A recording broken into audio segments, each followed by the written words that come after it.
Olá, bom dia, Marcos Amorim dos Semeadores Digitais aqui, pronto para mais um encontro, nosso 18º. Bom dia, professor José Dilson, bom dia, Bruno Pita. Bom E aí, dia, galera? Pita, bom dia, Marcos, bom dia, audiência. É nóis. E aí, como é que estamos hoje? Show de Muito bola, bem. vivos, graças a Experiências. Deus.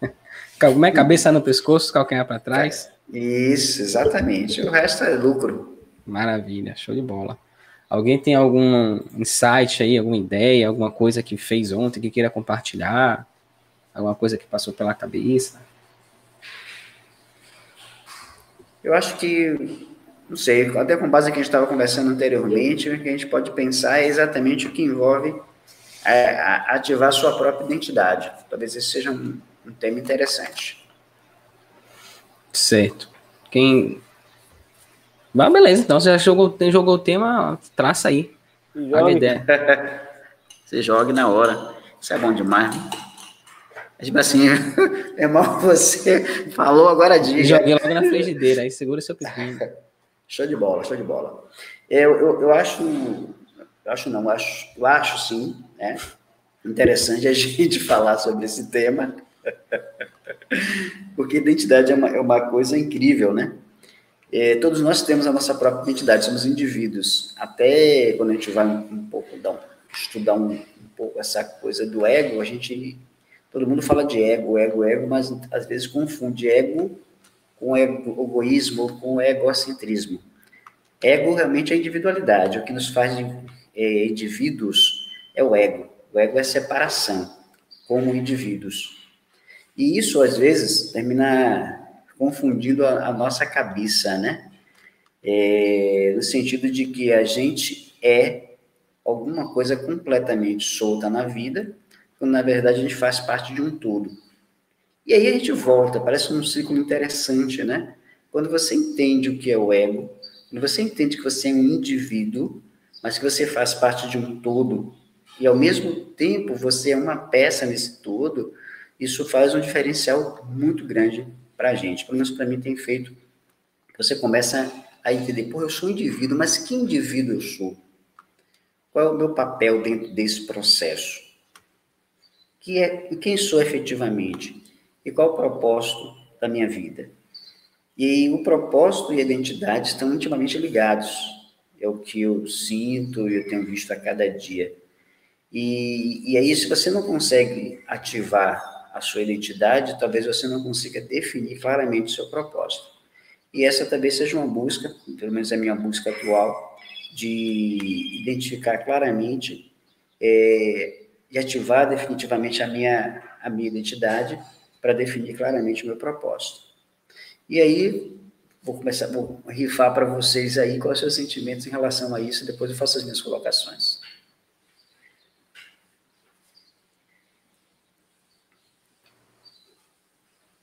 Olá, Pita.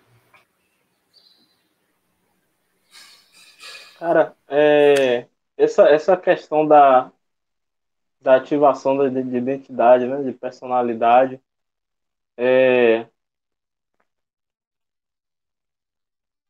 quando você desenvolve alguma coisa, algum trabalho, alguma, alguma solução, ou até no dia a dia mesmo, você em sua casa,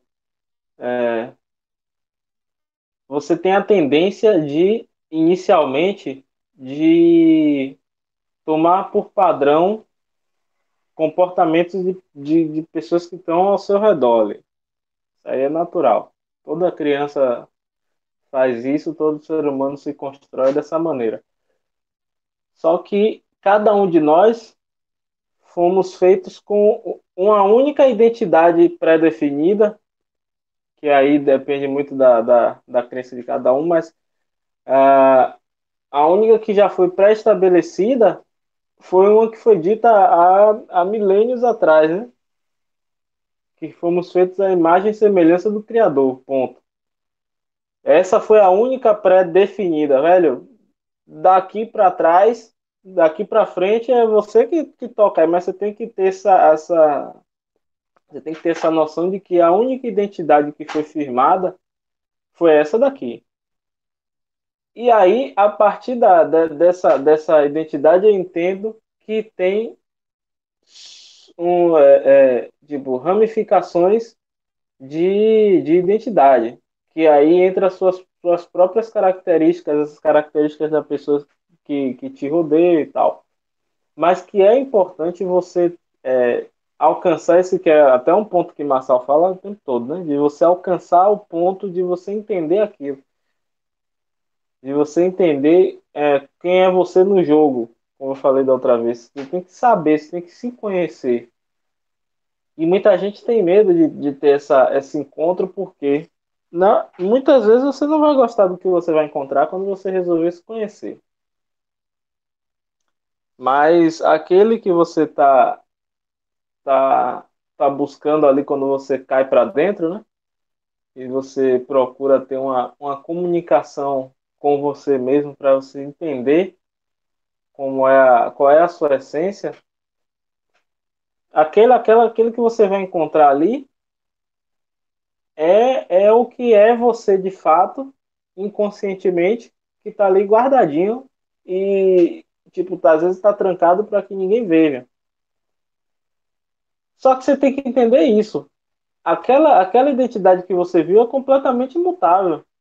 Você pode transformar aquela situação ali, aquele cenário de uma identidade, justamente pelo fato de que a única que foi pré-estabelecida foi a da criação, que você é a imagem e semelhança do Criador. Você entendendo muito claro isso, você vai saber lidar e vai falar, poxa, se eu sou a imagem e semelhança do Criador e a minha vida está assim assado, não está compatível com o que está escrito lá. Logo, eu não sou. E aí, você tem dois caminhos. Ou você aceita realmente que é aquilo e ponto, entrega o jogo e vai embora, ou você toma posições para que aquilo se torne realidade. E aí entra a parte de você ter referências em outras pessoas para poder você alcançar aquele determinado objetivo. Como eu faço então para saber se a pessoa que eu vou tomar por referência é realmente o que eu estou buscando? E outro ponto, como eu faço para, como a gente chama no PNL, né, na modelagem, como eu faço para modelar sem copiar aquela pessoa? Beleza.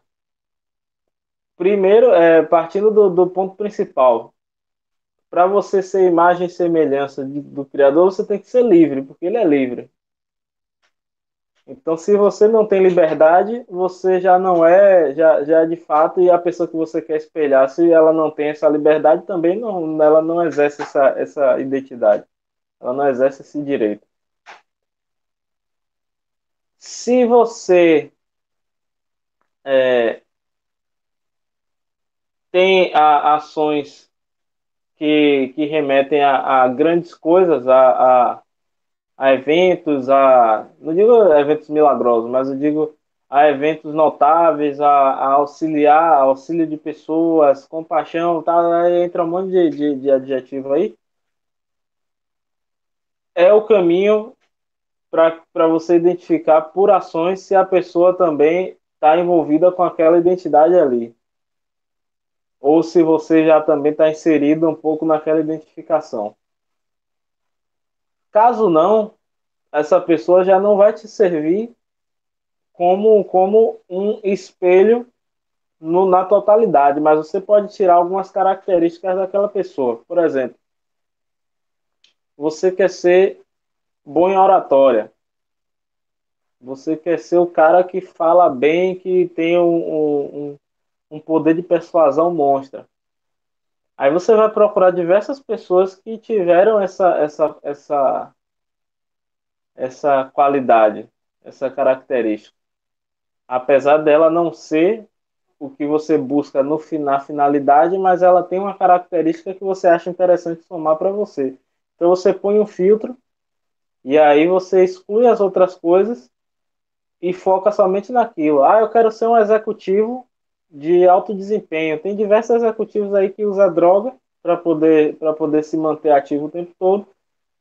Toma café pra caramba, fuma pra caramba, e tipo, essa pessoa não serve, mas o cara tem um puta sucesso empresarial.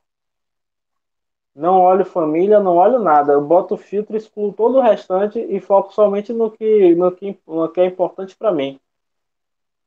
Que é aquele ponto, só aquele ponto que eu quero dele. Ah, por exemplo, Adolf Hitler.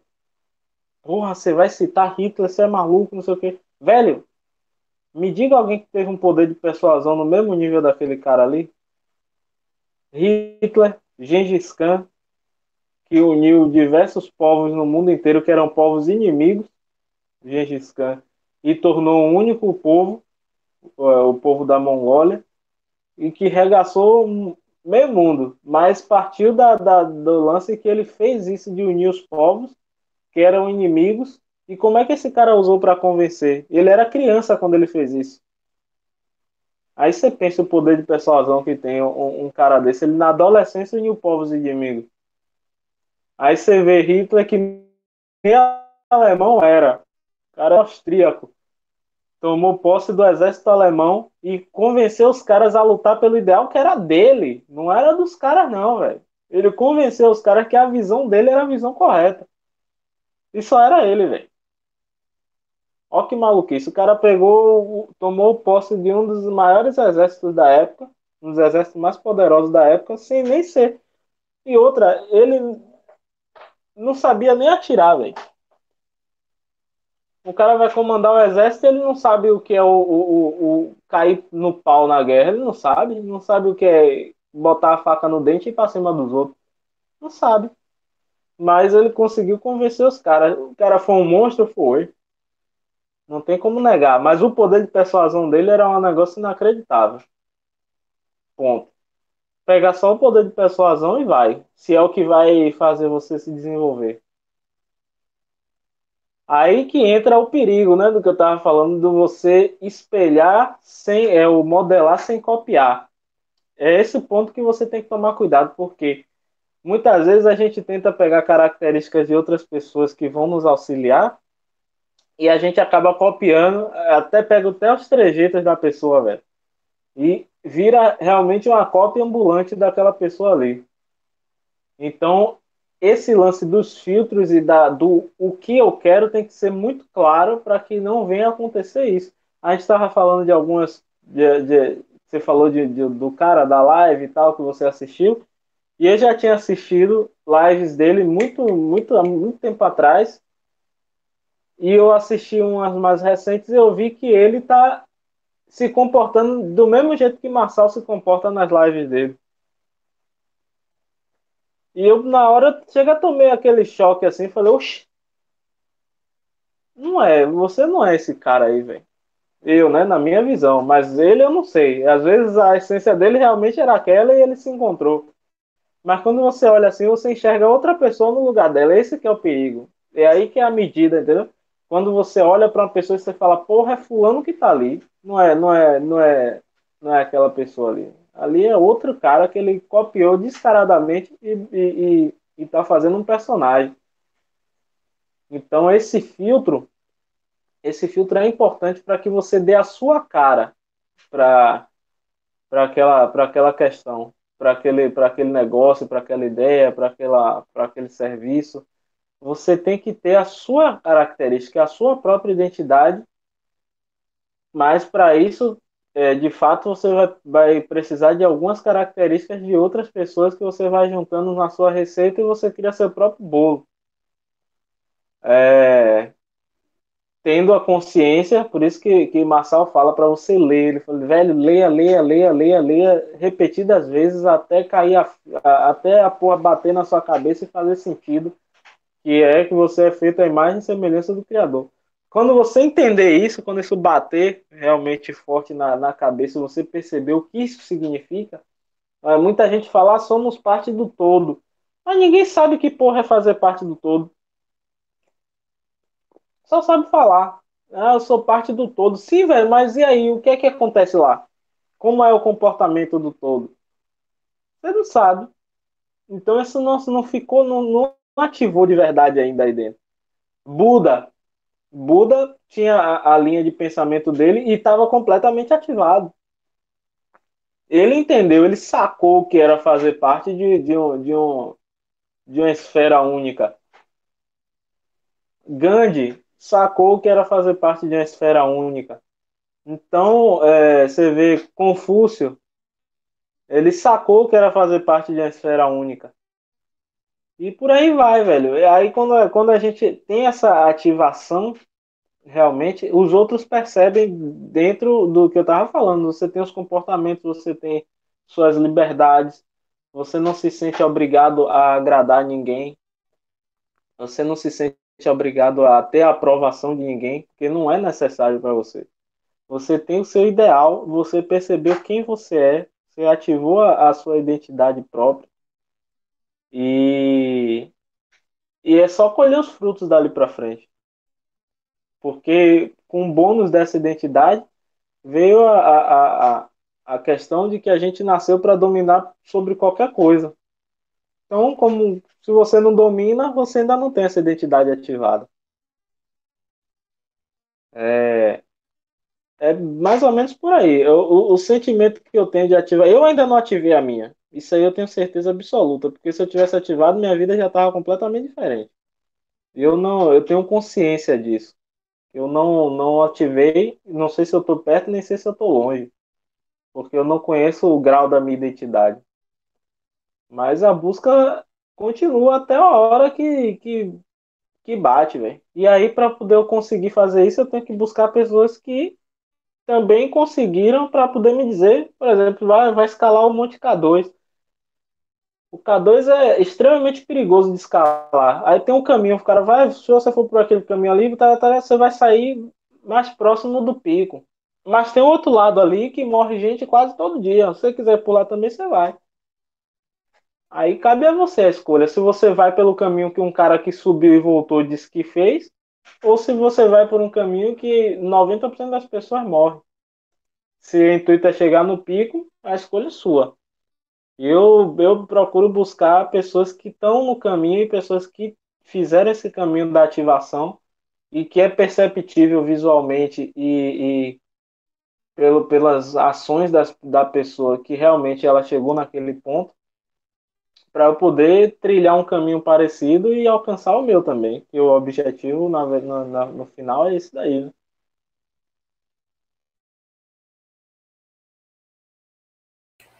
Show de bola, maravilha. Estava falando aí, fui anotando algumas coisas aqui, fazendo algumas conexões.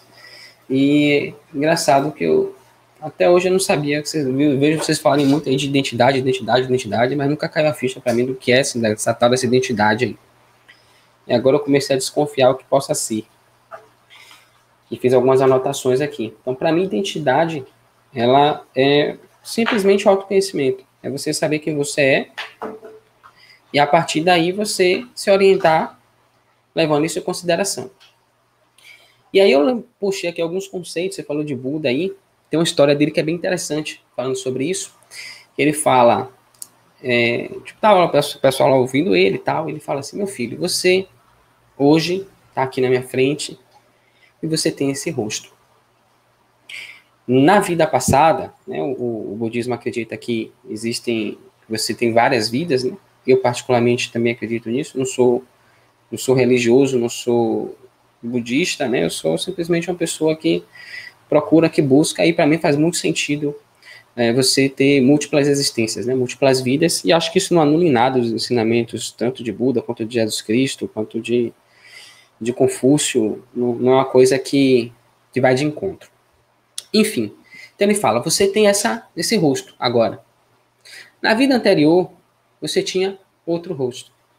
E na anterior outro, e na anterior outro. Digamos que você viveu 500 vidas. Você teve 500 rostos diferentes. Agora eu te pergunto, quem é você? Eu acho que a busca da identidade é a resposta a essa pergunta que Buda fez aos discípulos dele.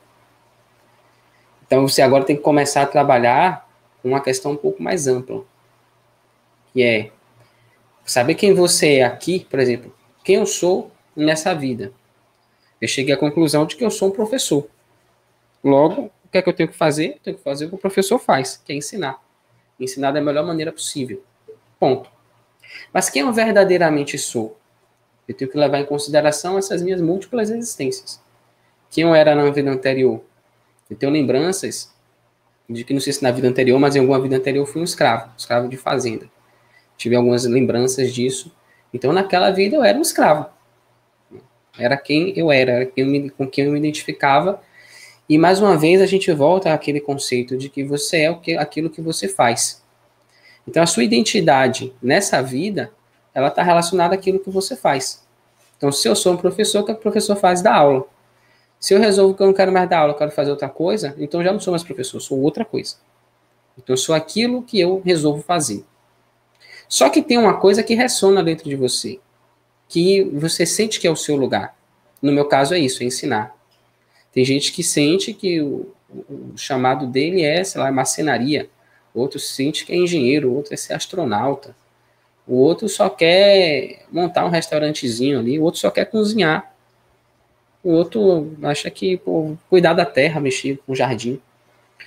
E cada um tem a sua identidade, né? Aquela sua afinidade, aquilo que se sente mais confortável em fazer. E isso são partes do todo. A gente tende a querer que as pessoas pensem e ajam de acordo com a nossa maneira de ser e de pensar. E minha avó me falava, quando eu era criança, ela falava assim, se os gostos fossem iguais, o que seria do amarelo? Né? E engraçado que eu nunca entendi essa frase. E eu ficava preso à frase, né? Tipo assim, por que amarelo? Por que não vermelho? Por que não azul? Por que não verde? Poderia ser qualquer cor.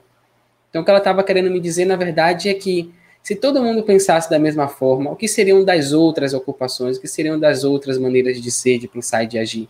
Essa pluralidade não existiria e, portanto, a gente não sairia muito do lugar. Então, por exemplo, se todo mundo pensasse como eu penso, eu ia ensinar o que para quem? Então, note que existe essa relação, o próprio Buda falava da interdependência, né?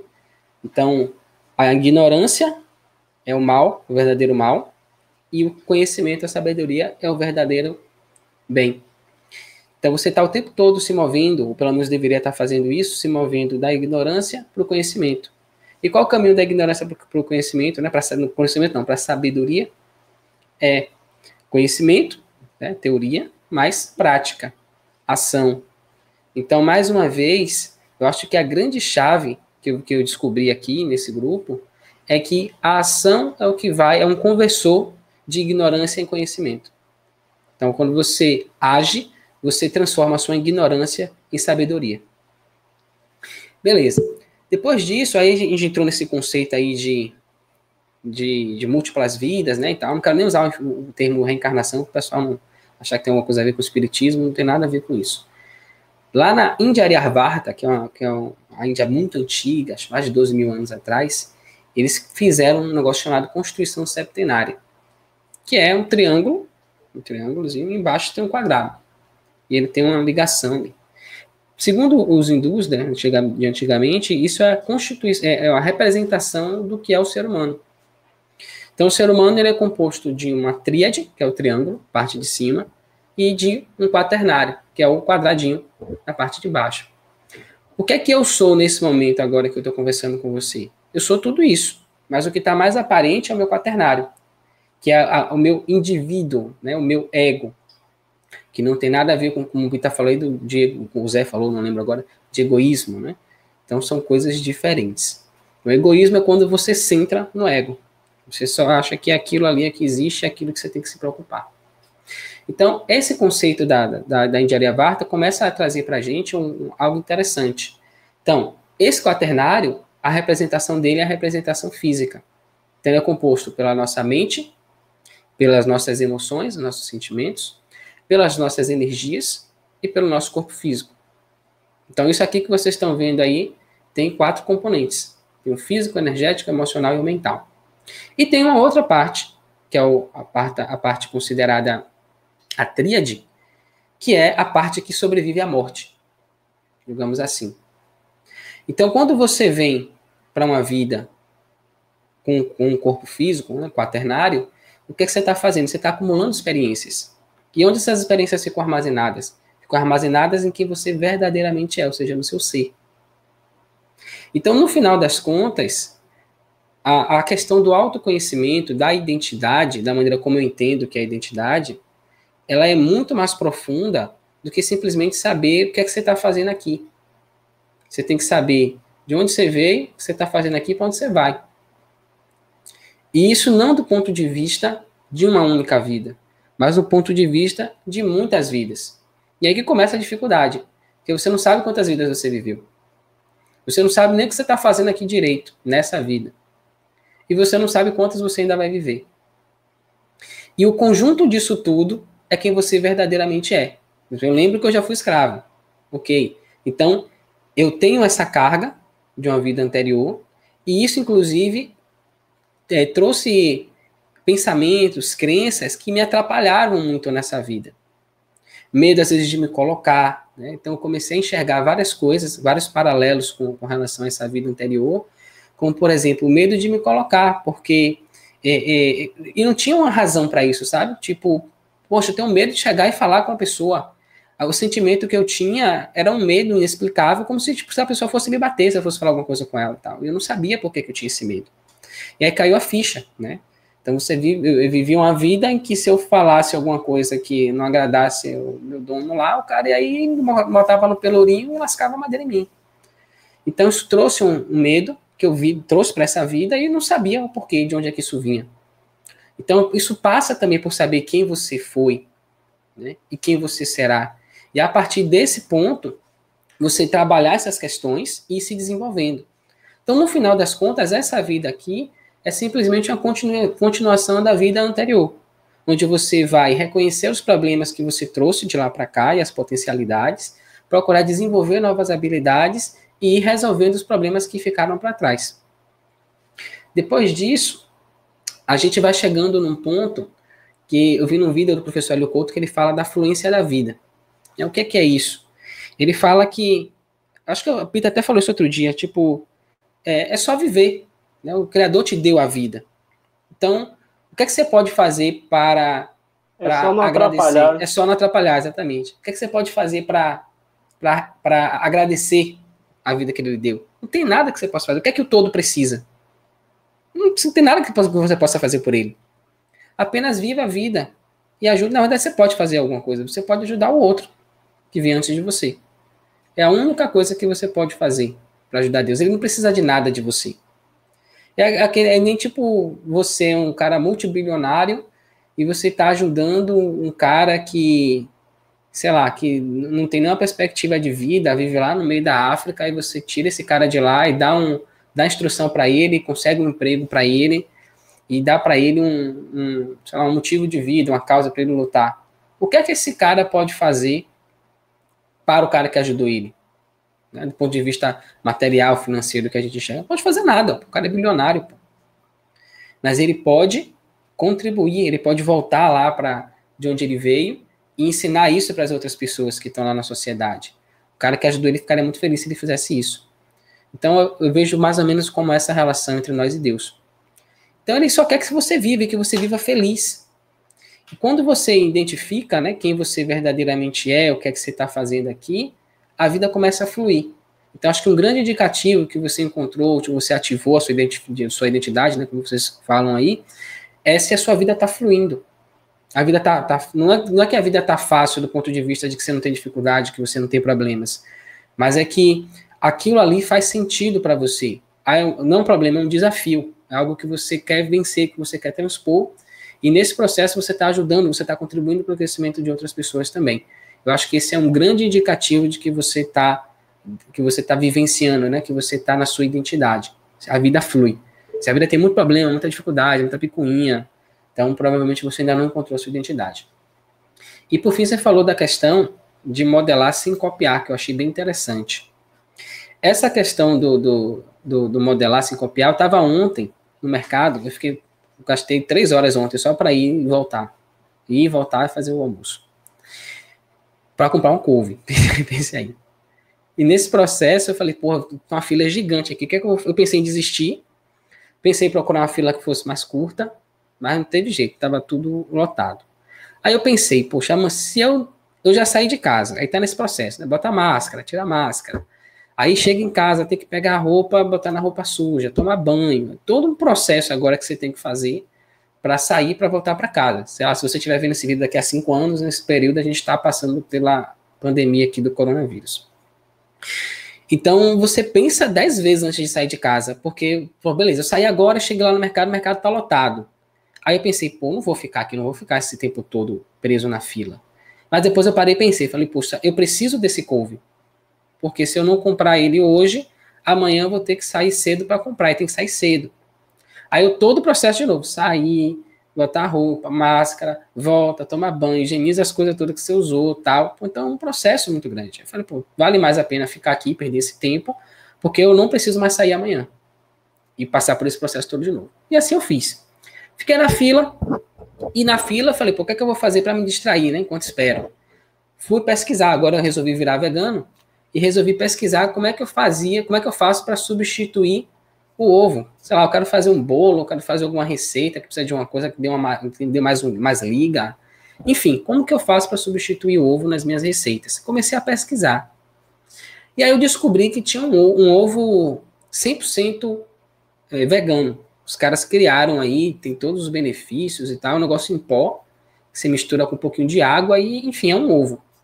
Aí eu achei interessante aquilo. Só que, pô, não estava disponível ali para comprar. E eu continuei pesquisando. Depois eu achei um artigo que eu vou explicar, tem tudo a ver com modelagem, você vai entender. E aí eu comecei a observar que falei, porra, tem 15 substitutos do ovo na culinária vegana. E eu não sabia disso. Aí, durante o artigo, o cara vai lendo e ele vai explicando para você, ó, você tem uma infinidade de coisas que você pode utilizar para substituir o ovo. Só que isso vai depender do que é que você está querendo substituir no ovo. Então, tipo, o ovo, ele tem uma característica dele lá, tal, tem inclusive a característica desagradável, que é o cheiro, né? Muita gente não gosta. E ele começa a falar durante o artigo. Para que você quer o ovo? Você quer para dar liga? Você quer para dar consistência? Você quer para fixar alguma coisa, para empanar? Você quer usar ele para dar maciez, para o seu bolo ficar fofinho? Ou você simplesmente quer reproduzir o sabor do ovo? Então, dependendo do que você quer fazer, tem um substituto que vai cumprir exatamente esse papel. E eu fiquei encantado com isso. E aí você trouxe agora a questão do modelar sem copiar, eu acho que encaixou perfeitamente. Então, pô, o ovo ele tem as características dele lá. Ele tem a gema, ele tem a clara, ele tem a casca, ele tem o cheiro, né, o odor, e ele tem as coisas que você quer. Só que muitas vezes você não queria que o seu bolo ficasse com cheiro de ovo. Mas você quer a característica boa do ovo, que é no caso da liga, sei lá, deixar o bolo macio. E aí tem um substituto, ou seja, você está vendo lá o ovo, digamos que é o seu objetivo, é a sua referência. Só que você não quer modelar o ovo inteiro, você só quer modelar a liga dele. Então você vai lá e, pô, como é que eu faço para modelar a liga do ovo? Você começa a pesquisar e descobre que, sei lá, você pegar uma chia e botar dentro do liquidificador, colocar um pouquinho de água e bater, você vai ter uma gosminha lá que vai te ajudar a dar liga nas suas receitas. Você, beleza, consegui substituir o ovo. Vai ser igual? Não, não vai ser igual. Né? Não vai ter o cheiro, que é desagradável, por exemplo, mas de repente não é a consistência que você estava esperando, não é a liga que você estava esperando que o ovo dá. Pô, mas já é uma liga, já é alguma coisa próximo daquilo que você quer. Eu achei bem interessante você falando disso de modelar sem copiar e fiz o link com isso que eu estava estudando ontem. E é isso.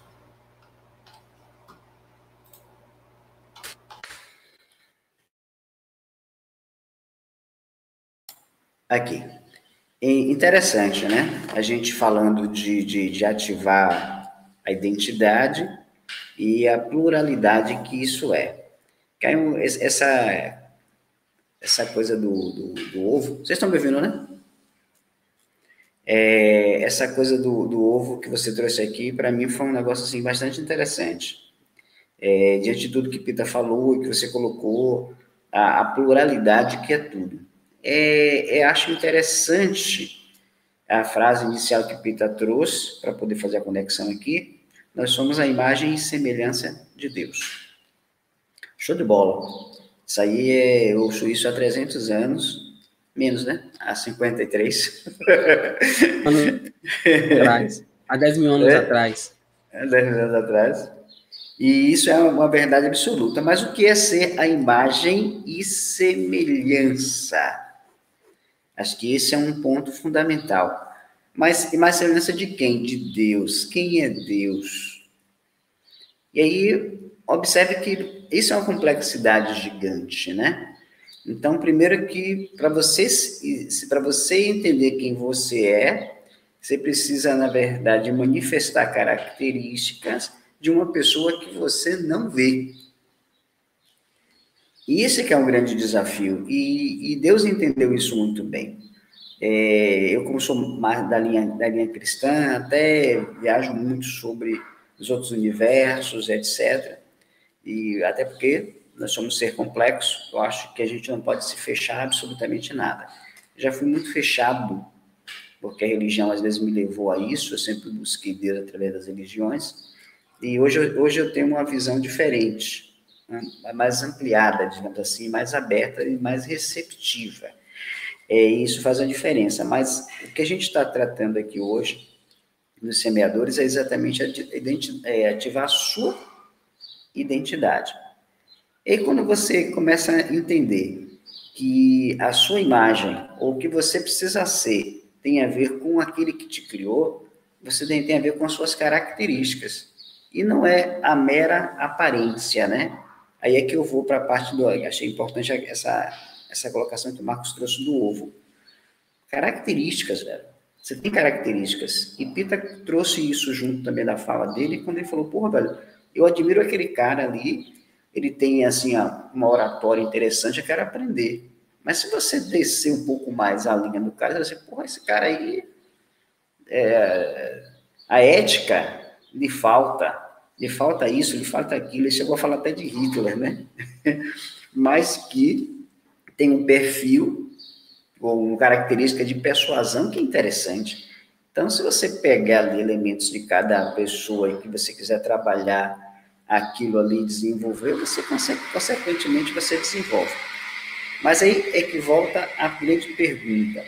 Mas e a sua identidade? E quem você é?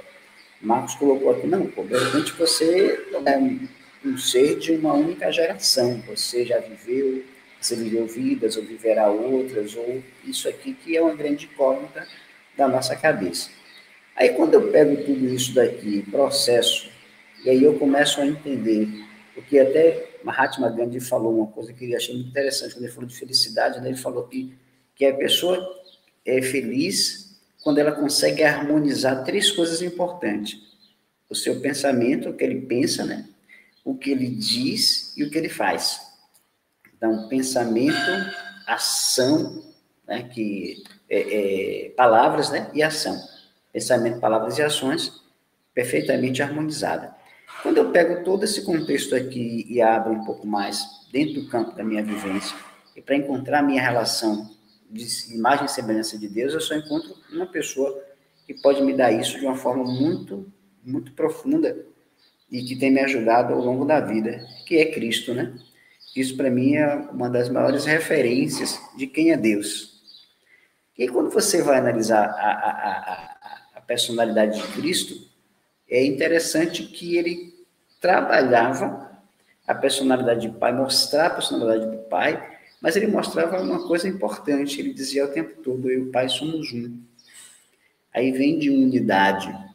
Aí vem de unidade, não é de ser uma pessoa só, são duas pessoas que têm o mesmo sentimento, as mesmas ações, pensa igual, diz as mesmas coisas, faz as mesmas coisas. E aí você começa a entender o seguinte, porra, cara, vamos lá então. Cristo era Cristo, Deus era Deus, eles eram pessoas diferentes, mas tinham unidade, mas ao mesmo tempo ele era dois. E, consequentemente, em função das suas ações, ele era um. Aí entra a figura do propósito dentro de tudo isso. Olha a minha viagem aqui. Vocês, porra, eu fui conectando essas coisas aqui na minha cabeça quando a gente conversava. Isso é que é o legal aqui dos nossos semeadores. Então, o que é que cai para mim aqui? Bom, vários homens que viveram, como Buda, que foi citado aqui, né? Buda, Mahatma Gandhi, Marco citou também, esqueci aqui agora, enfim, as personalidades, todas elas, né? E cada um, ele se referia a muita coisa, mas sempre com algo muito indefinido. E a representação clara de cada uma dessas coisas, para mim, é que cria as confusões, né? Então, aí, tudo que eu estou buscando aqui, eu estou buscando para mim. Cada um de vocês vão buscar para vocês, porque o que eu quero ativar é a minha identidade, que talvez esteja ainda longe. Cada um vai cuidar da sua vida. Cada um cuida de sua vida, eu estou cuidando da minha. Mas eu estou pegando aqui exatamente as características do ovo que eu preciso. Certo?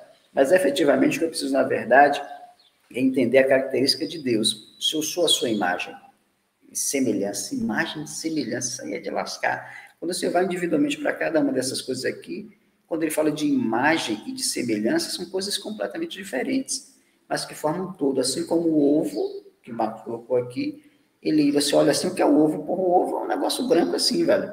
Tem uma casca assim, sensível, frágil. Mas quando você abre o ovo e você vê as propriedades que ele tem, é gigante. Você pode encontrar, como o Marcos também colocou, características em coisas, em plantas, etc. E, enfim, na natureza você conta, porque é isso mesmo. Agora, o grande lance aqui, cara, ninguém ou nada é igual ao ovo. Tem nada igual ao ovo que consiga compor um conjunto incrível que ele é. Que, segundo os grandes pesquisadores, não consigo afirmar assim de per si, eu estou replicando apenas os grandes pesquisadores, que o ovo só perde para o leite materno na sua primeira aplicação, digamos assim. É o colostro. Só perde. Colostro, perfeitamente. Que é quando o bebê suga inicialmente, inclusive não é todo o leite ao longo da vida enquanto ele mama, mas os primeiros momentos, que aquilo ali, ele traz uma série de substâncias que, tipo assim, ativa o organismo, o micro-organismo, imunidade, é uma porra assim do caralho, velho. Não tem nada que se compare àquilo, e logo em seguida o ovo dentro de uma composição única. Ah, não, mas espera aí, mas eu sou vegano, né, como Marcos, e eu não vou comer o ovo não, porque e tal. Também isso aí é completamente natural. Aqui é aquela coisa de você sintetizar ou não. Aí quando a gente vai para a figura da identidade, que é o que, na verdade, isso que está muito forte em mim, é o seguinte, que absolutamente ninguém vai ser como você é. Cada indivíduo é exatamente igual. Cada um de nós somos um ovo. Não tem jeito. Tem coisas aqui em nós que só a gente tem e não tem para onde correr. Essa composição, né, conjunta de elementos únicos somos nós. Agora, por que somos nós? Aí volta, portanto, do princípio. Porque nós somos a imagem e semelhança de Deus. Ele é um conjunto incrível, um ser só, que não tem como replicar. E aí o que acontece conosco? Nós conseguimos pegar imagens, semelhanças, características, atitudes, éticas, daquilo tudo que Deus colocou diante de nós, para que nós pudéssemos ser único com Ele dentro dessa relação, mas como indivíduo continuamos sendo aquele indivíduo. E Ele disponibiliza para a gente uma série de coisas que, de repente, chega ou nos propõe a ter os elementos ou tudo que a gente precisa. E aí, para mim, indubitavelmente, como hoje a relação, como algum tempo atrás, e por isso o arranjo que Deus fez com base em Cristo, com base no que eu acredito, claro, que ele fez um arranjo, né, para que o homem tivesse essa relação novamente com Deus, para que ele ativasse novamente a identidade. E aí, quando eu vou lá nos escritos e começo a ver conforme Cristo fazia e andava, o que ele fazia à medida que ele andava aqui na Terra, era exatamente externar essa característica. Tudo que ele externava aqui era porque ele aprendeu com o pai dele. Isso ele falou várias vezes também, não faço nada da minha vontade, faço aquilo que o pai, que eu aprendi com o pai. Ele me disse que era desse formato aqui e tal, eu acredito plenamente nele. E ele externava isso.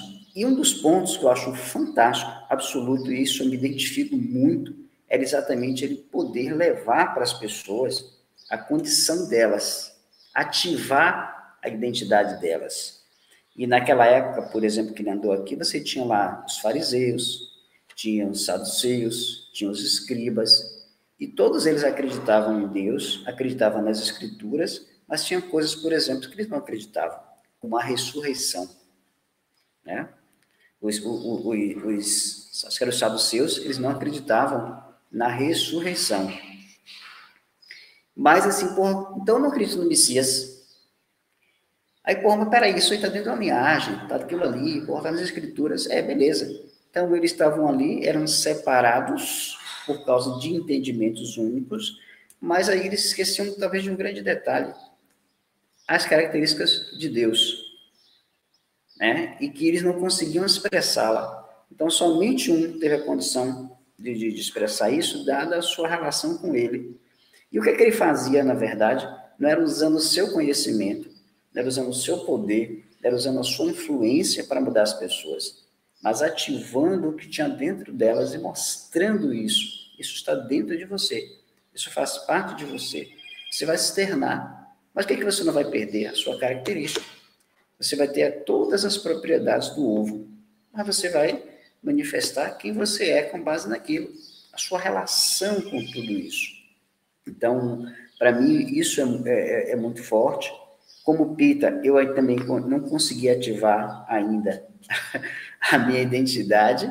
Eu acho que tem muita coisa ainda que eu preciso aprender.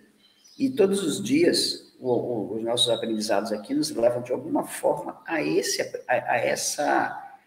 entendimento de que eu ainda preciso manifestar muita coisa, eu ainda preciso tirar de mim muita coisa, eu preciso jogar fora de mim muita coisa, para que eu busque dentro de mim a minha atividade, a minha identidade.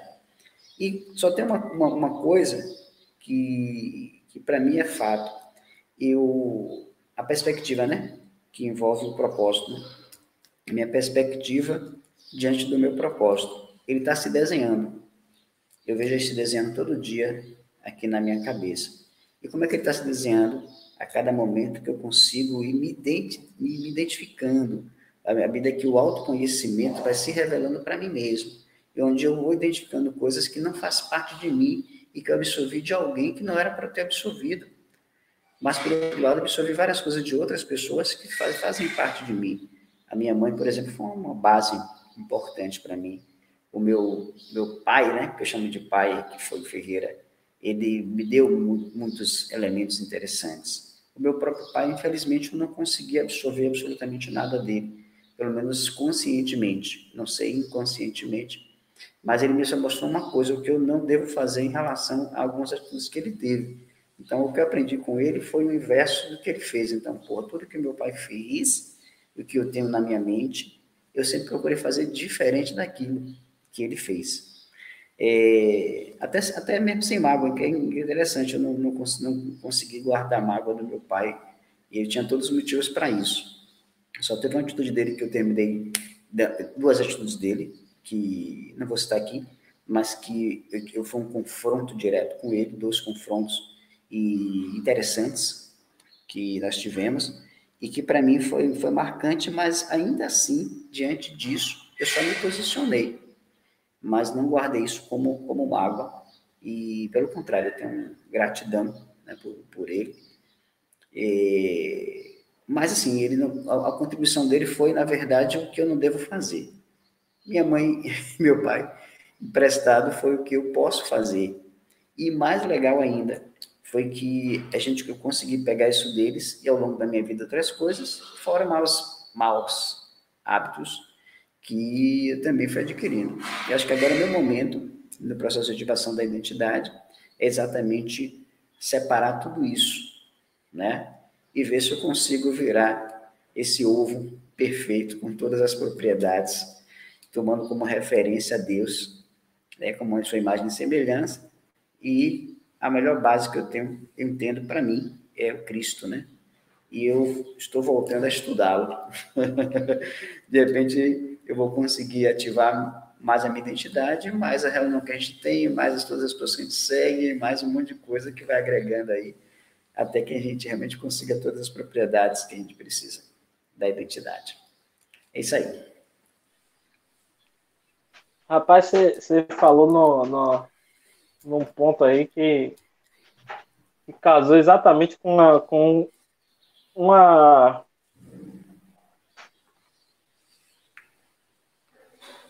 uma resposta, não sei se é a resposta final, mas uma resposta para muitas perguntas minhas, né? Quando se tratava, desde quando eu comecei a ver sobre esse negócio de você tem que ativar sua identidade, você tem que ativar sua identidade, você tem que usar.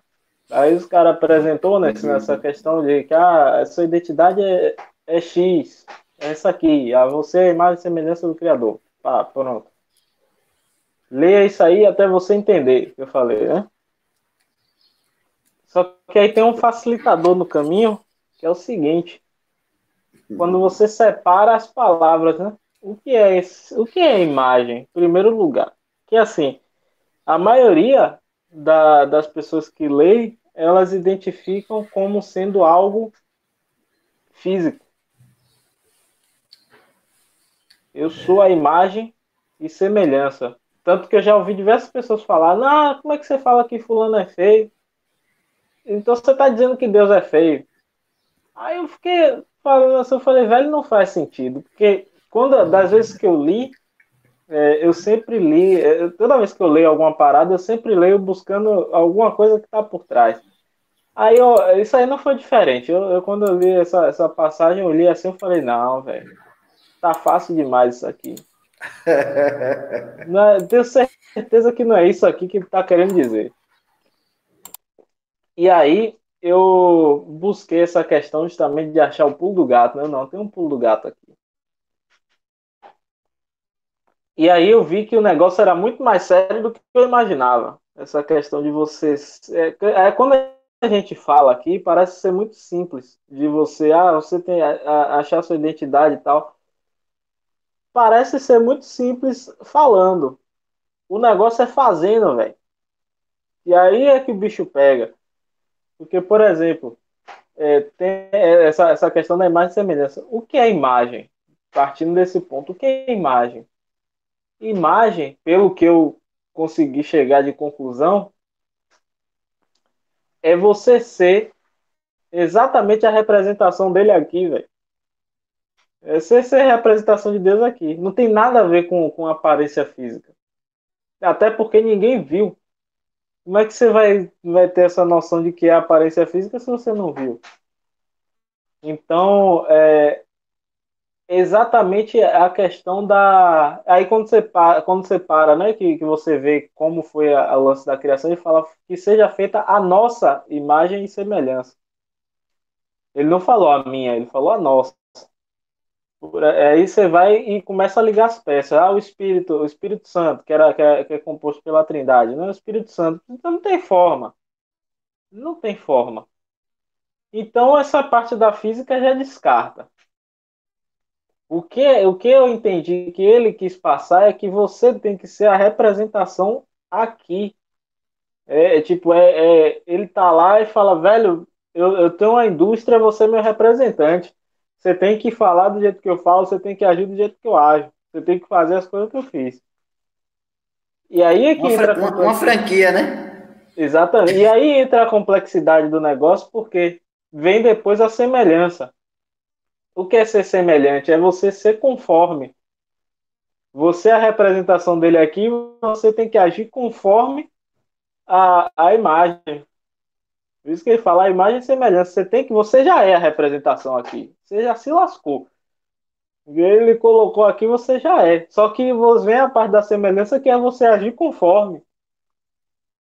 Então além de ser, você tem que realmente mostrar o que você é de verdade. Você tem que ser aquilo, agir em conformidade a todo tempo. Porque tem gente que na rua é uma coisa, em casa é outra. Aí para o chefe é uma coisa, para a esposa é outra. Entendeu? A pessoa toma de usos vários personagens para poder agir de acordo com cada situação. Só que quando você entra nesse ponto aí, é você e acabou, e se lasca o restante, velho. Por exemplo, não pode misturar as coisas, porque tem ética de lugar. Velho, você é você, que se lasque os outros.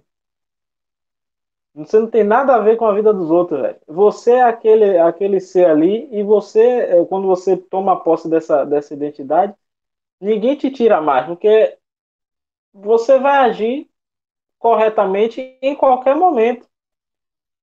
E o agir corretamente muitas vezes desagrada outras pessoas. Mas eu vou fazer o quê? Se ela se desagradou por uma atitude correta, é um problema dela. Aí é que vem a parte da liberdade. Eu sou livre para agir do jeito que eu quiser. E eu quero agir da forma correta, independente do resultado disso. E aí é o fator de, porra, quando falo do chefe, o chefe falou uma coisa, você tá completamente errado o que ele tá falando para você fazer, você vai fazer porque ele é seu chefe. Velho, rebata. Velho, isso aqui tá errado. Não vai matar o cara.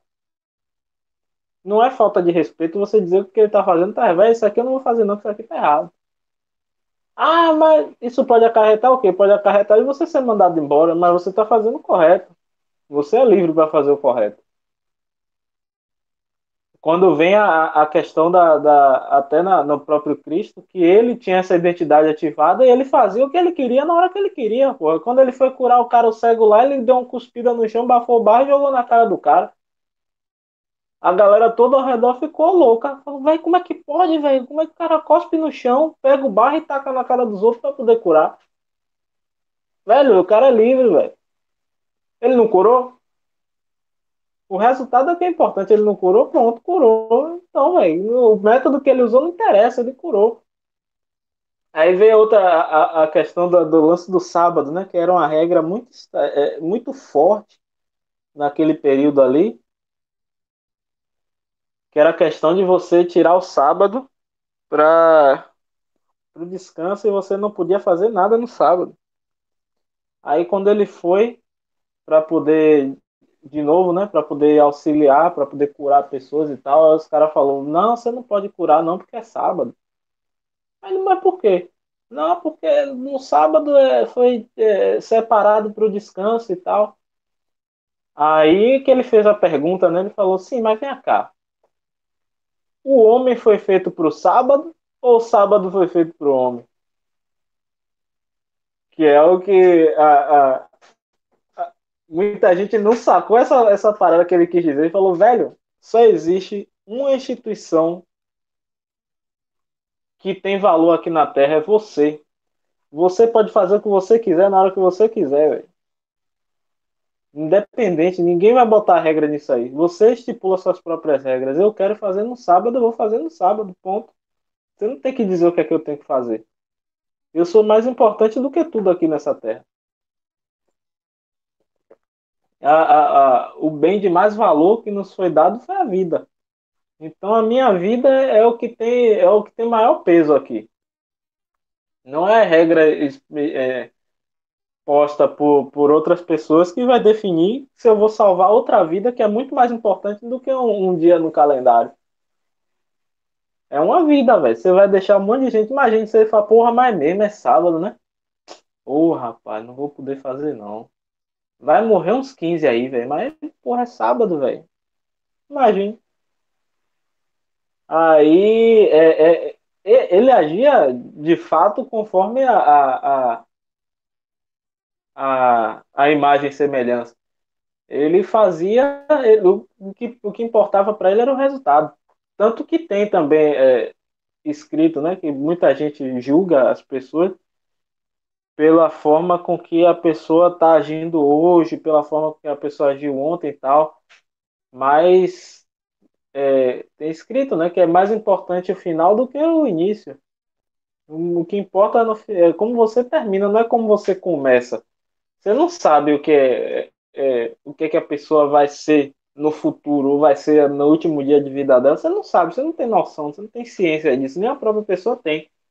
Mas o primeiro impulso que vem na gente é julgar o outro pelo que a gente está vendo hoje. Fala, ixi, esse aí não tem futuro, não. Olha aqui, que frase descarada, velho. Chegar pra pessoa, porra, fulano não tem jeito, fulano não tem futuro. Olha que onda. É como se você fosse o oráculo, você tivesse uma bola de cristal ali que você via o futuro de todo mundo e você já sabe, já definiu aquilo.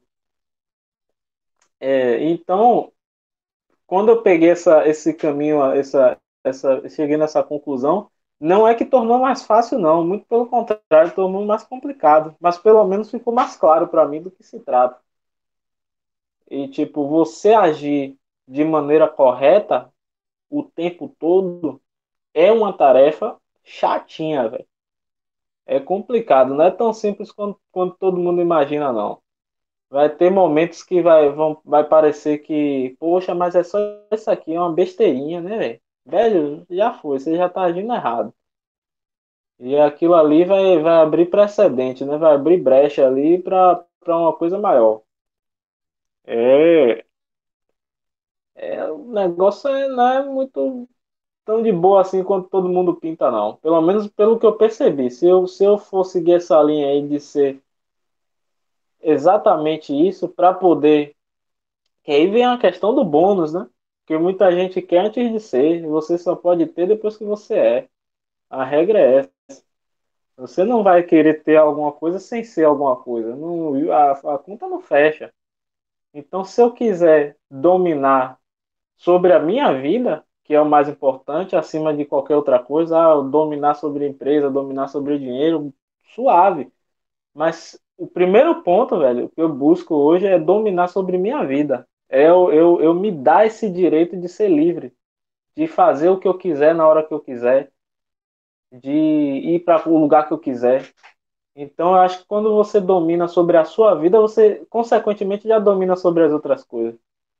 Porque para você se dar o direito de ir a qualquer lugar na hora que você quer, você tem que estar totalmente solto, livre de amarras financeiras. Já parte daí. Você não tem obrigação financeira com nada nem com ninguém.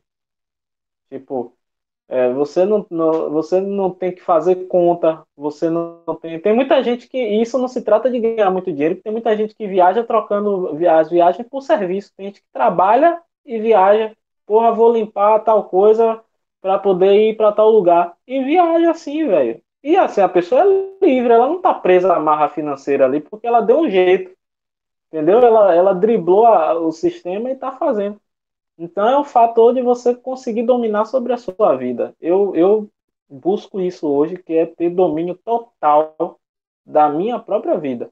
Não estou falando do futuro, mas ter o domínio do hoje, do presente, do que eu faço agora. O futuro,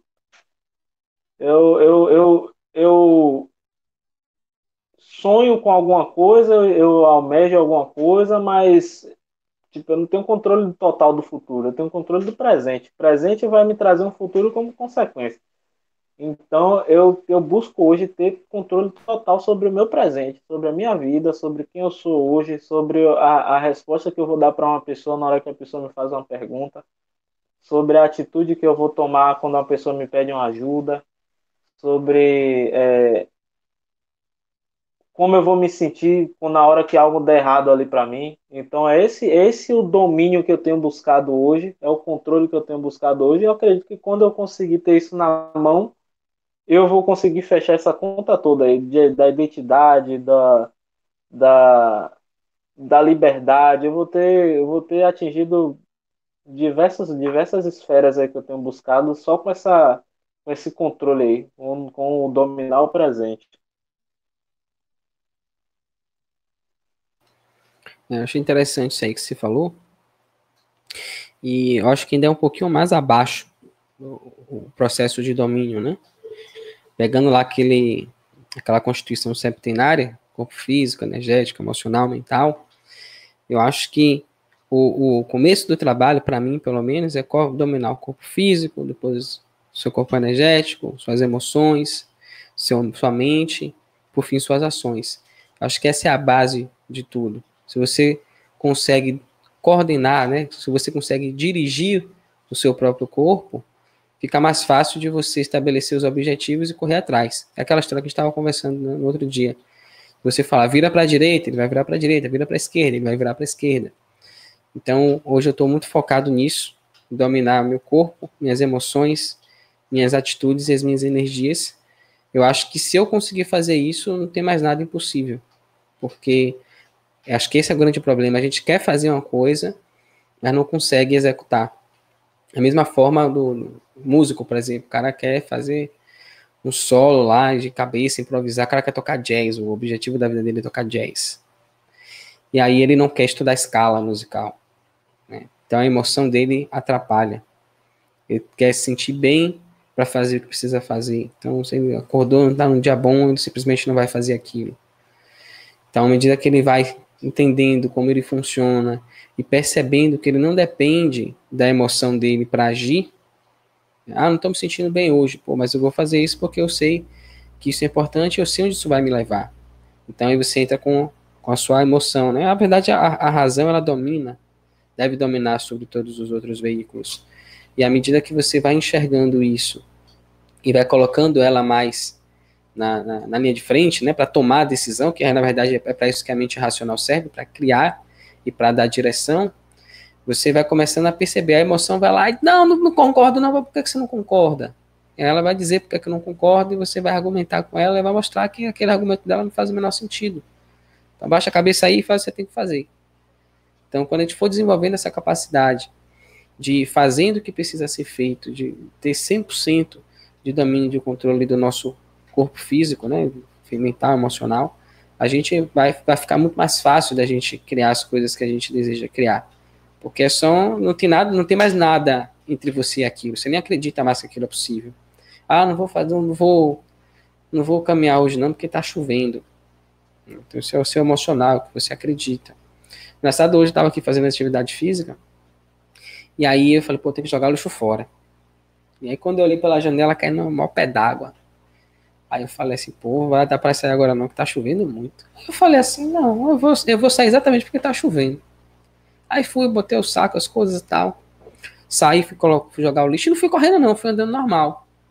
E no processo de chegar na lata de lixo e jogar o lixo fora, eu acabei percebendo que a chuva não era aquilo que eu estava imaginando. Ela estava muito mais amena do que eu tinha visualizado daqui de dentro. E aí eu fiquei pensando, poxa, quantas coisas a gente quer fazer, coloca um empecilho que não vai fazer por causa disso ou daquilo, e aí quando a gente começa a mover a ação, né, começa a fazer, a gente vê que não é nada daquilo que eu imaginei, é muito mais simples do que eu estava pensando. Porque você pensa, vou sair agora, está chovendo, está frio, tomar água gelada na cabeça, e aí o seu corpo repugna aquilo, ele não quer fazer aquilo.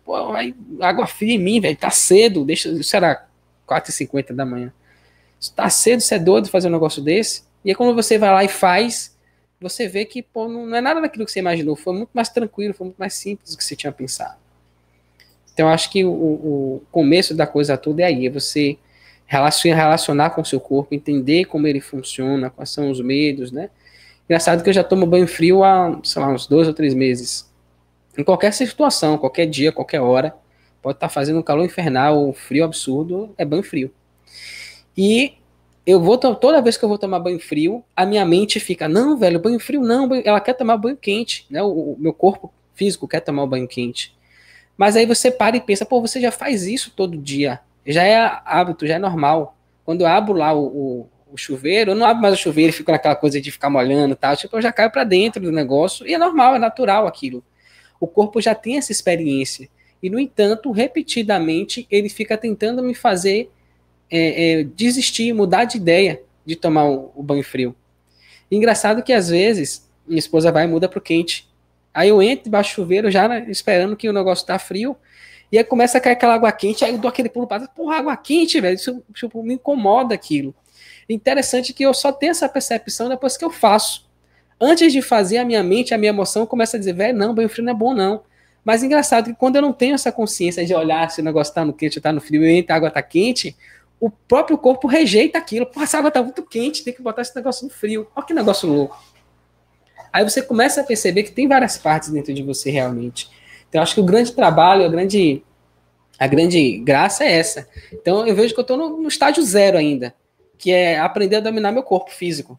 Tipo, acordar de manhã e dizer, vamos fazer uma atividade física e vamos fazer. Ó, hoje a gente vai fazer isso, isso, isso e isso, e fazer aquilo ali, sem procrastinar, sem desviar.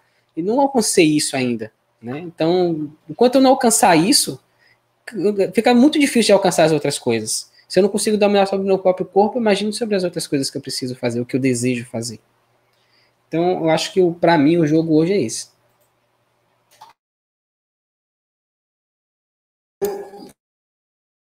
Show de bola. Deixa eu acionar aqui o definitivo aqui. Pronto. Muito, muito legal, viu? Muito interessante o nosso papo de hoje. E aí, eu me lembro de um texto bíblico que o apóstolo Paulo falava exatamente o seguinte: surro o meu corpo eu conduzo como escravos. Pronto. Surro o meu corpo e conduzo como escravo. E esse é o grande quê, talvez, da nossa parte, né? Na verdade, são dois momentos. Primeiro, é que a gente tem que tirar de nós a condição de escravos. Então, escravos é aquele que serve cegamente, senão vai ser açoitado. E aí tem alguma coisa que nos conduz, né, que não a imagem e semelhança de Deus. Então, trabalhando a figura da imagem e semelhança de Deus, um dos aspectos que Cristo deixou muito claro para a gente foi exatamente isso, que nós não seríamos mais escravos, mas filhos. E essa definição, isso já começa a abrir para a gente o início ou o processo da ativação da nossa identidade. Porque nós servíamos a tanta coisa e a todos, e muitos de nós ainda servimos, inclusive nós que estamos aqui, porque tem muita coisa ainda que nós somos escravos, e não senhores, e não herdeiros, e não a imagem e semelhança de Deus. Essa identidade, essa coisa da imagem e semelhança de Deus, a ativação da identidade, ela é um processo gigante, porque Cristo foi conduzindo aquelas pessoas naquele formato. Eles eram cobradores de impostos, eram pescadores, eles tinham uma falsa identidade. Eles eram aquilo. Na cabeça deles, eles eram aquilo. Né? Eles não estavam aquilo. E esse foi um processo que Cristo fez, foi que, na verdade, tirar deles isso. Eu sou pescador, beleza. Agora, se você é pescador de homens. Eu sou cobrador de imposto, beleza. Agora você vai vender tudo para as pessoas e vamos embora que você vai agora salvar vidas. Vai mudando o seu propósito e ativando a sua identidade para aquilo que, de fato, é importante para você. E um dos pontos mais fortes, isso inclusive foi um absurdo nas obras, por isso que os fariseus e todos os religiosos da época, saduceus e etc., queriam pegar Jesus e dizer, eu sou filho de Deus. Filho de Deus? Aí para eles foi uma loucura, porque ele falou que era absurdo alguém dizer que fosse filho de Deus. Mas olha como é simples. Se lá nas escrituras, que eles diziam que eles tinham as escrituras e estavam na mão, e aquilo, lá diz que façamos o homem à nossa imagem, conforme a nossa semelhança. Qual é o absurdo que existia Cristo dizer que eu sou filho de Deus? Seria uma coisa completamente natural. Mas aquelas pessoas eram conduzidas como escravos, e ainda que não tivessem grilhões efetivamente, mas eles tinham grilhões mentais, condicionamento. E isso, tirar das pessoas aquele condicionamento foi incrível. E as pessoas comuns, simples, elas ganharam poder além do normal.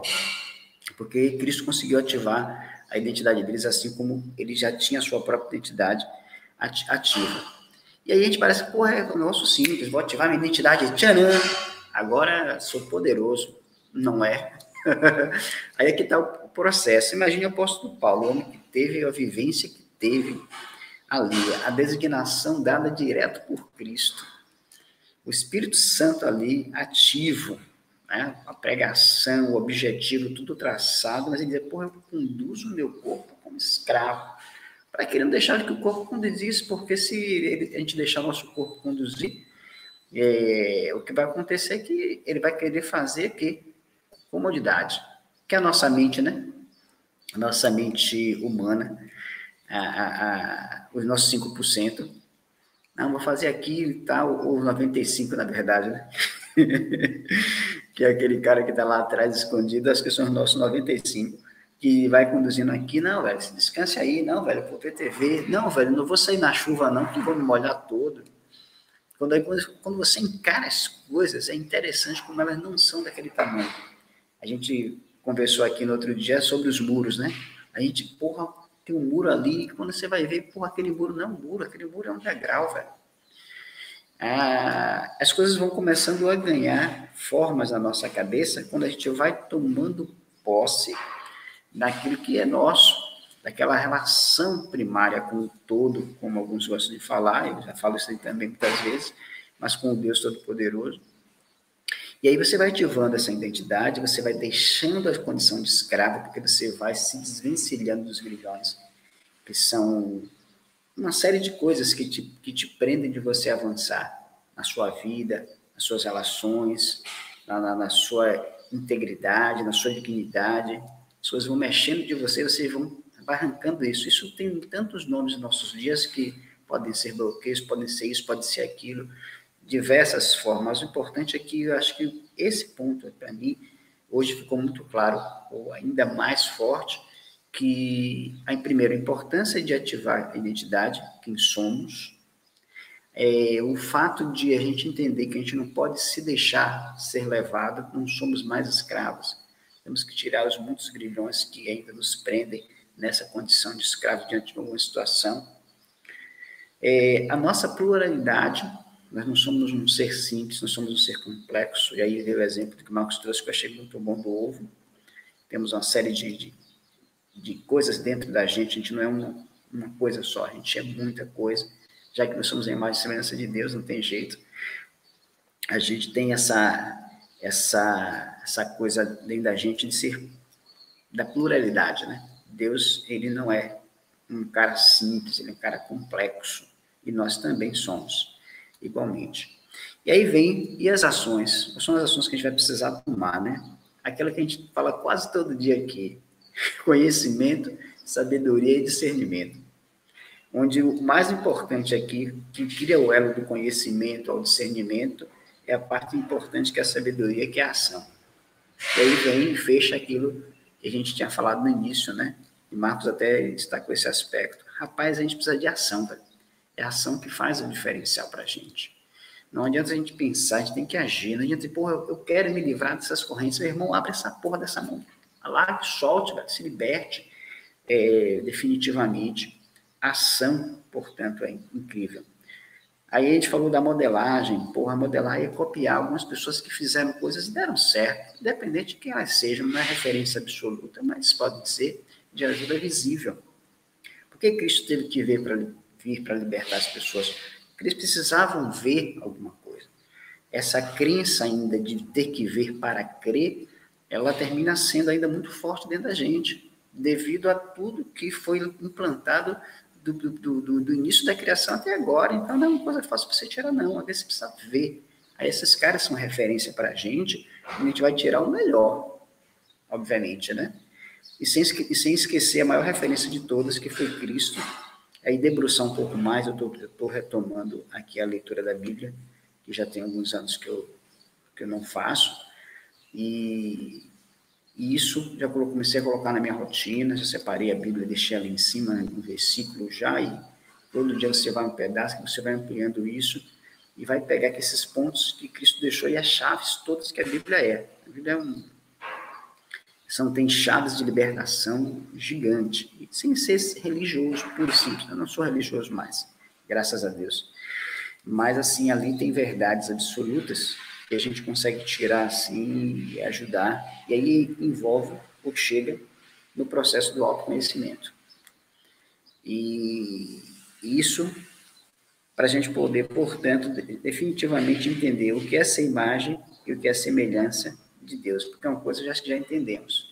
Nós somos filhos, não somos mais escravos. Então, a gente tem que conduzir para endireitar as coisas dentro da gente primeiro, sem querer endireitar o outro. Esse é um dos pecados que a gente tem, que é muito forte. A gente quer sempre endireitar o outro. Mas a gente todo torto. Jesus era muito claro. Velho, você quer tirar aí um cisco do olho do seu irmão e tem essa trave aí, esse tronco no seu olho que você não tira. Vai tirar o seu tronco. Ou seja, vá cuidar da sua vida, porra. Então, quando a gente entende que isso é importante, a gente cuidar da gente, e até um exemplo que foi dado, não sei se foi o Massal, se foi outra gente, eu já vi tanta coisa, o cara falou, rapaz, se você tiver um problema, você está no avião, deu um problema, qual é a primeira orientação? Pegue a sua máscara, coloque a sua máscara. Depois você vai ajudar outra pessoa. Porque se você se desesperar, seja um filho, seja quem for, seja alguém muito próximo, você ainda tem que se salvar. Opa, beleza. Agora eu estou apto para ajudar, agora eu vou poder ajudar, senão você vai no afã. Você vê que a ação sozinha não é a grande coisa. É você decisão, é pensamento. É primeiro você pensar, depois você agir. É por isso que o autoconhecimento termina sendo fundamental para a gente. Pensar para agir. Mas a ação ela é fundamental. Por isso que o conhecimento é antes da sabedoria. Primeiro eu entendo, primeiro eu conheço, depois eu pratico. E agora sim eu chego ao discernimento, à capacidade de distinguir. Então, quando você faz isso, está longe de ser individualismo, um egoísmo, mas quando você se protege para proteger os outros, você primeiro age sobre você para poder ajudar sobre o outro, você está fazendo o caminho certo. Aí entra, portanto, aí um nível gigante de sabedoria e ação. Maravilha. Essa foi as minhas lições de hoje. Eu aprendi pra caramba com vocês. Obrigado, viu? Vocês são maravilhosos. Quando você vê começa a olhar para dentro de você, né, e resolver os problemas que você tem, e você olha para fora, você começa a ver as pessoas passando pelos mesmos tipos de problemas. Aí você consegue ajudar ela porque você sabe verdadeiramente o que está acontecendo. Então, é um exercício também de auxílio ao próximo, né? Porque para você, o que mais tem é gente querendo dar pitaco na sua vida, dizendo como você tem que fazer, né, qual a maneira certa, que você está pensando errado, tal. E aí eu acho que você pode resolver tudo isso fazendo uma única pergunta. Você já fez isso? Como é que foi? Né? Porque quando você já viveu aquilo, você olha, você nem precisa falar muito, você olha para a pessoa e você já enxerga que a pessoa tem aquele problema. Porque você reconhece em você. Pô, já passei por aquilo, eu já tive esse sentimento. Eu já tive essa sensação de estar conversando com alguém e a pessoa falar de uma situação que ela estava passando e eu ter a exata dimensão do que estava acontecendo com ela. Porque eu tive os mesmos sentimentos, eu passei pela mesma situação. E conversar com ela e falar dos pontos, e ela, pô, não é isso mesmo, tal. Pois é, e como foi que eu resolvi isso? Aí você vai lá e fala como você resolveu. E o engraçado é que as pessoas não vão fazer. Você não vai dizer, pô, que massa, você me falou, então como é que resolve? Então agora é só chegar e fazer isso, acabou? Não, elas não fazem isso, né? Elas acham, tá bom, valeu, obrigado. Elas ficam procurando a pílula, o remédiozinho que vai tomar e que vai deixar ela do mesmo jeito que ela tá, não precisa fazer mais nada de diferente. Então você tem que ir na frente, você tem que agir, e aí você vai ter condições de ajudar a pessoa verdadeiramente. E a partir daí você passa o conhecimento e a pessoa escolhe se ela vai querer fazer alguma coisa com aquilo ou não. Eu queria só abrir um parênteses aqui, achei interessante que eu me lembrei de Massal, numa live que ele falou, que foi o seguinte, ele estava num dia lá que ele estava fazendo, acho que era noite de autógrafo, um livro que ele lançou, aí veio lá e tal, disse que veio uma mulherzinha assinar, uma mulher na fila, e aí chegou na vez dele para ele assinar um livro, para ele autografar, ele falou, encontrei 3 errinhos aqui no seu livro. Acho que foram 3 errinhos aqui no seu livro. Ele falou, é mesmo? Engraçado, eu não encontrei nenhum no seu. E aí ela, você está sendo estúpido, não sei o quê. Então, muitas vezes, é o grande lance, né? O cara não tem a ação de se cuidar, de fazer, de tomar ação sobre si mesmo, mas quer dar pitaco na vida dos outros, quer cuidar da vida dos outros. Então, cuidando da nossa, a gente vira até uma referência, como muitos homens são, que a gente segue vários caras que são referência mesmo, porra. Mas eles são referência, mas ele não está assim atrás de você para corrigir você, ele está se colocando, diz assim, como referência, você segue se você quiser. Cristo pregava para todo mundo, e tinha aqueles que seguiam ele, tinha aqueles que não seguiam. Tinha aqueles que achavam, tanto que no final o nego preferiu Barrabás do que Jesus, naquele dado momento, porque a verdade não caiu nele, não caiu fortemente neles, né? Não entrou, eles não foram libertos pelo que foi dito. Aí, aos poucos, que as pessoas foram tomando forma e começaram a ver. E aí, uma coisa incrível, rapaz, que eu acho mais fantástico, que é o seguinte, novamente, é só fechando essa coisa da imagem e semelhança de Deus. Como é que os homens conseguiriam enxergar Deus, né? Se não tivesse algo visível. Isso eles pediam desde o passado, que eles queriam gente visível. Mas o que foi mais incrível? Como é que Jesus seria uma referência para a gente, como seres humanos, como pessoas que andam aqui, se não vindo e vivendo, se não sentindo na pele, como homem, o que ele viveu? Será que Jesus Cristo saiu daqui com mais ou com menos propriedade para poder entender, para poder perdoar, para poder conduzir, até para mandar o próprio Espírito, depois que é o ajudador que nós temos hoje? Então, isso é muito, muito interessante, que Deus mostra para a gente exemplos incríveis de como ele age. Então, ações é importante. Sim, você vivenciar situações é importante, que aí você ganha realmente até poder, para poder dizer, não, eu passei por isso, então eu posso te ajudar. Eu passei por isso, agora eu te entendo que realmente não é fácil. Então, julgar é muito simples, julgar é muito fácil. Agora, vá fazer, papai. Então, quando você entrar na fila para tirar o autógrafo do cara, não diga que você encontrou erro, não, porque primeiro vai fazer seu livro, tá? Velho. Essa daí foi top. Mas é o comportamento que a gente tem, né? Que é natural. É, enquanto a gente não entender o conceito do que é importante, a gente vai continuar nessa de observar muito a vida dos outros e esquecer da nossa. E é justamente isso, esse lance de você cuidar de sua vida, você mandar a pessoa cuidar da vida, não é uma ofensa, é uma dica, velho. E se ela for inteligente o suficiente, ela vai entender e vai absorver aquilo e vai ver a importância que aquilo tem. Fala, porra, é mesmo, velho, tenho que cuidar da minha vida. Resolve a sua primeiro, velho.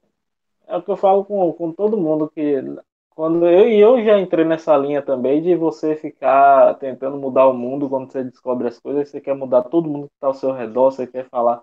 Mas, velho, resultado, depois que eu aprendi, resultado, ações e resultados falam mais do que a quantidade de palavras que você tem a dizer aí para qualquer pessoa, velho. Faça, velho. Cuide de sua vida, faça as coisas acontecerem na sua vida. E você não vai precisar nem falar nada para ninguém, as pessoas vão chegar para você e vai perguntar como é isso aí. Não precisa você falar nada. A pessoa, porra, velho, vem cá, e como foi que você conseguiu fazer tal coisa? Sem você dizer nada. Aí é só você começar a perguntar, a fazer as perguntas para essa pessoa, as mesmas perguntas que você fez para você mesmo quando você estava passando por aquela situação. Você já sabe a receita do negócio ali, mais ou menos. Você já sabe as perguntas que provocaram a sua mudança. E tudo quando você vai para o autoconhecimento, tudo é pergunta, você tem que perguntar e você tem que ter a paciência e a capacidade de se ouvir. Então, é só replicar. As mesmas perguntas que você se fez, você faz para outra pessoa. E ela sozinha vai chegar na conclusão. Ela mesma vai chegar na conclusão do que é que ela tem que fazer para poder. Mais uma vez, você não tem o controle sobre a vida da outra pessoa. Nós só temos controle sobre a nossa vida. Nem Deus que criou, ele tem o controle sobre a vida. Ele até poderia, mas ele resolveu abrir mão disso e falar, não, velho, é por sua conta e risco aí. Vá e se jogue, faça o que você quiser. Que se ele quisesse controlar, controlava todo mundo, tava todo mundo de boa hoje, velho. Tava todo mundo de boa, mas o objetivo não é esse. Eu falo, velho, vá, cuide sua vida e o resto se desenrola aí. Então, quando você chegar nesse ponto, você não vai precisar falar mais nada, não vai precisar você dar pitaco na vida dos outros, nem dizer como a pessoa tem que agir, o que ela tem que fazer. Elas vão te perguntar e você só rebate com pergunta. Olha até o exemplo que a gente teve, velho. Quando você parte para essas. Quando você parte para a questão dos exemplos das escrituras, olha lá quantas vezes Jesus respondeu alguma coisa para alguém. Ele sempre devolvia uma pergunta, velho. A maioria dos diálogos dele, ele devolveu uma pergunta. Porque é a pergunta que provoca, velho. Não tem outro caminho. Você pode afirmar uma coisa para a pessoa e entrar por um ouvido e sair pelo outro. Mas quando você pergunta, você bota ela para pensar. Então a pergunta tem muito mais efeito, de longe tem mais efeito do que uma afirmação, do que você mostrar como é. Pergunta. Chegou no nível que você resolveu sua vida, você está cuidando da sua vida, a pessoa vai querer saber, você só pergunta. A mesma pergunta que você fez para você mesmo, você faz para ela e pronto. E é isso aí. O que ficou hoje mais claro que a neve hoje foi essa questão da importância que tem de você cuidar da sua própria vida. E eu só vou conseguir ter domínio, como eu falei, sobre o presente, sobre as minhas atitudes, os meus sentimentos, as minhas ações, a, a, os meus objetivos, ao meu comportamento, meu físico. Eu só vou conseguir ter o controle da minha vida, como numa forma geral, quando eu começar a cuidar dela. Parar de olhar para os outros, parar de olhar para os lados e olhar para mim, não como um egoísmo, mas por um fato de me salvar, para só daí eu ter competência para ajudar outra pessoa. Então, é o cuidar da sua vida. Eu pretendo cuidar da minha agora e quero agradecer a vocês aí pelo esclarecimento. Todos os pontos foram extremamente válidos, que é a soma de tudo que gera um resultado final, né? Então, todos os pontos foram importantes para que eu conseguisse ligar as coisas que eu conhecia com as coisas que vocês conhecem e eu gerar uma conclusão de que o que está faltando realmente para que eu ative minha identidade, como eu estava falando que eu não alcancei ainda, mas é justamente porque falta esse ingrediente na receita, que é o lance de eu parar de olhar a vida dos outros e cuidar da minha própria. Independente do que está acontecendo lá fora, independente se tá chovendo, se está fazendo sol, eu cumprir as minhas tarefas no que diz respeito a minha própria vida. Vamos cada um cuidar da sua aí, e aí a gente vai se ajudando no caminho. Foi de bola. Pois é, né? Quando tá a gente se encontra todo dia a gente acaba no mesmo lugar, né? Ação. Então, hashtag bora fazer. Alguém quer dar mais uma contribuição aí para a gente finalizar? Bom, da minha parte aqui, quero agradecer mais uma vez esse encontro, é sempre muito bom estar com vocês. É uma troca incrível de conhecimento que gera sabedoria, ou ação, né? Então, a única coisa que vai fazer com que tudo que a gente vivenciou aqui agora, que a gente aprendeu aqui, que é o conhecimento, ele faça sentido, é se a gente agir em conformidade. E essa é uma ação que eu preciso tomar na minha vida. Então, eu vou levando meu corpo aqui, surrando, com aquele chicotinho virtual. Nada a ver com você pegar um chicote literal e ficar se batendo, porque aquilo aqui já acabou e não existe de forma nenhuma. Mas sim de você conduzir, você entender quem manda sou eu. Não sou mais escravo, ok? Sou dono de mim, sou dono das minhas ações, das minhas atitudes. O que eu fizer vai fazer diferença.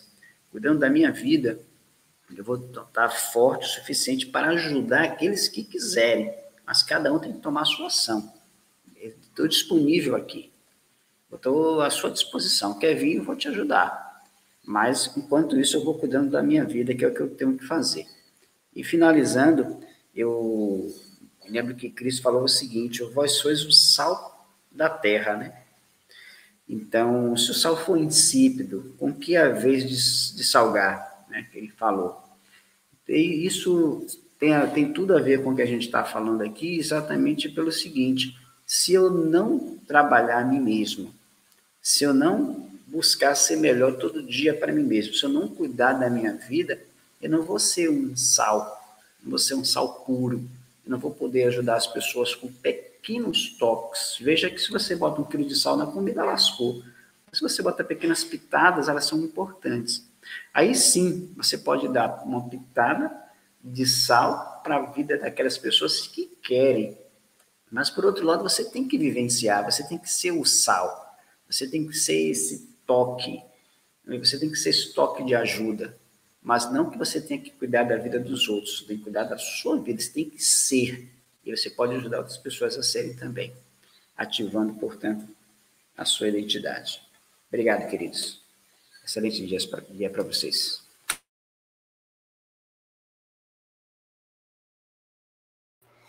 Vitor, quer falar alguma coisa? Já encerrei minha fala por hoje. Beleza, então, declaro aqui encerrado nosso encontro de hoje. Mais uma vez, bora fazer. Finalizar aqui, até amanhã. A gente não sabe como é que vai começar amanhã, mas muito provavelmente a gente já sabe como vai terminar, né? Então, bom dia para todo mundo. Tchau, tchau. Falou, tchau, tchau. Valeu.